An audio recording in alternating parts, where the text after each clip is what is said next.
Berets are one of the big winners in the 2019 elections, and it's seen a growth of 70% with 44 seats in the National Assembly. Party leader Julius Malema attributing the party's growth really and electoral support to hard work by all of its members and that of people on the ground. Malema delivered the post-election report in Braamfontein, Johannesburg.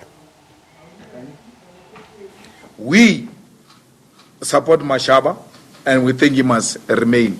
We don't know about this new chap of DA. I think even himself, he knew very well that he's a caretaker. There's going to be elections, and every election comes with changes. So there's no hostility, there's no motion of no confidence, there are no fights, there are talks about how do we share power since we are from elections. Then Malema addressed what he thinks is the EFF's role in changing white privilege. That's why it takes Verwoerd's grandson to parliament. They make no apology about apartheid. They don't apologize. You are the ones who are apologizing for having been oppressed. You are so apologetic. But we are patient with you, because ours is to liberate the mind of an African child. And slowly, National Chair, we're getting there. Okay, so for more on this, Chairperson of the Economic Freedom Fighters, Dali Mpofu, joins us now. A very good evening to you, and thank you so much for speaking to us. Let's first start with KwaZulu-Natal, attributing the restructuring of not only your strategy, but of your leadership there. Your CIC saying that this is what puts you in good stead. Why that in particular? Well, because you might remember that after we didn't do very well there and in the Eastern Cape, we had to disband our structures there. And then there was a whole lot of criticism. But we said even then, leadership means sometimes taking unpopular decisions. And so we had to disband our structures, start completely from scratch, and now it has paid dividends. In the Eastern Cape, we have more than doubled the vote. In KZN, I think we've almost quadrupled our representation there. So it means we actually have, because we had 2 representatives in the provincial legislation, now we have 8. So that's quite a significant jump. So it means the decisions we took as a leadership paid off, painful as they might have seemed at the time. It's interesting that you say the position that you took as the leadership, because some were really critical in the run up to the election, saying that your commander-in-chief is being authoritarian, removing everybody that was only his face in all of the candidate lists, provincial and national, suggesting that not only were all the decisions made by him, but the people who were put in place were chosen by him.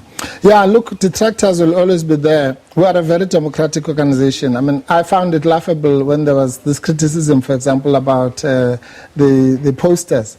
And I said, actually we're the only one of very few organizations that didn't have the face of our leader on our T-shirt, even on some of our posters, because we are a collective leadership. And there's no single person who takes decision. Not even the top 6 just takes decisions willy-nilly. We're a very democratic organization. One of the things we did, so you might remember, was before the election process even started, we went down to the provinces and launched all 9 provinces. So we had concrete leadership on the ground. So all those, an election campaign is not fought 2 months or 3 months before an election.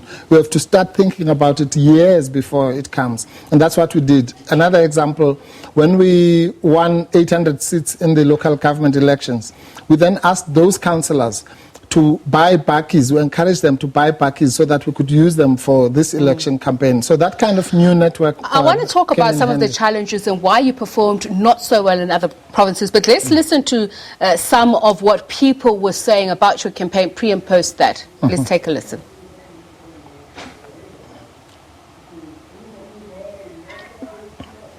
All right, we'll see if we can pull it up. But let's talk about re-strategizing. What did you do essentially? Well, we had to recognize 3 things in particular. One, there was media hostility.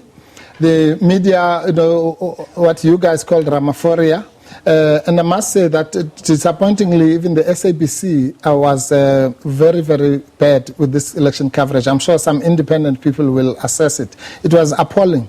But generally, the media... In what way? In the amount of coverage, this was different from 2014 and 2016. It was difficult, almost impossible to get coverage of our events.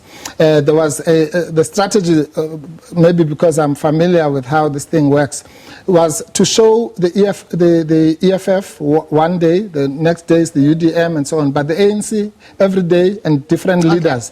And then also you have the so-called government project, which we all know is also ANC electioneering. So if anybody does a proper assessment, you'll find that the SABC, and not just the SABC, so we had that. Secondly, you had the question of resources. Of the big three parties, obviously, in terms of resources, we are nowhere as endowed as the others. We'll come to that. So we've managed to retrieve some of those voice notes and visuals of people's point of view about your campaign. Let's take a listen to that.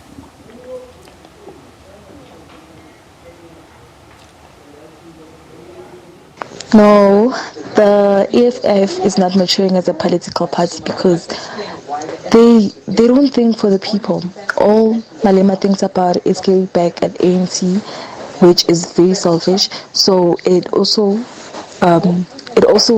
hurts the party in particular. Hello, I'm Bongile Baliso from Port Elizabeth. I've seen EFF as an opportunistic political party because what are they doing? They like to grandstand. As soon as the ANC announced that it's going to take a certain decision, now they will quickly overturn to that decision so that it can be seen as if the ANC was put under pressure by them. They're opportunistic at all. Of grandstanding. And I'm also going to look at first what was seen as lashing out at the media. I know you've mentioned some of what you believe are the valid criticisms, but also going on to say you don't think that Cyril Ramaphosa is going to finish his term, that he's going to last. Well, we don't think it's going to happen. I'll be here one day and you'll say, am I a Sangoma or not? He's well, not share with us, share with He's the not, public. because you can see that the ANC is fragmented, it's deeply divided. Now, if you cannot unite your own organization, how are you going to unite the country? But in the run-up to these elections, the EFF also had ghosts that came back to haunt them. Where? You've had former leaders, including Andile Ngxitama and other, even just coming into... You can't be serious. Andile Ngxitama is still regarded as EFF. No, I'm saying in the past, and including as recently as the allegations about the VBS scandal and whether or not you were complicit. So these were dissenting voices within or outside of the EFF, who were in the EFF. We cannot deny that. Yeah, no, we cannot deny it, but what I'm saying is that the fact that the media chose to amplify, for example, the media portrayed us as violent. That's an example. But the most violent organization that kills its people dead is the ANC. Nobody portrays Cyril Ramaphosa as the leader of a violent organization that has killed 30 of its own leaders. You've never heard of an EFF leader being killed or even, manhandled by another EFF leader. And yet, you buy into this narrative because what happens is that the violence that people are talking about comes from the fact that we want equality. And to the white people who control the media and the instruments of communication, demanding equality is violence. And therefore that kind of narrative creeps in. So you're saying that the tone of the EFF is being misconstrued? Of course. I was telling somebody now that one of our MPs miscarried, female MPs miscarried after the violence that was meted out against us in Parliament. And yet people say we were violent in Parliament when we were being assaulted for talking, not for doing anything, talking, opening your mouth. All right, just very briefly, your CIC has said the councillors who did not support or campaign at all are going to be punished, including EFF members. What is going to happen? Are you going to fire them?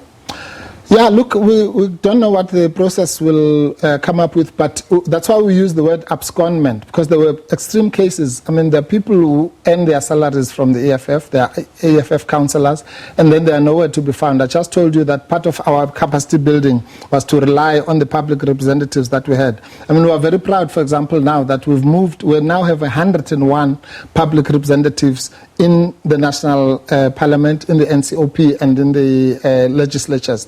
That should be capacity that we're able to use for the next, to build the organization. We'll also be getting more money from Parliament and the legislatures. So that's because we're in a building phase. This organization doesn't have, like the other rivals that we have, millions and millions of capitalist supporters. Conversation for another day. Thank you very much, EFF Chairperson Dali Mpofu, Advocate Dali Mpofu. We'll take a quick break and we'll return.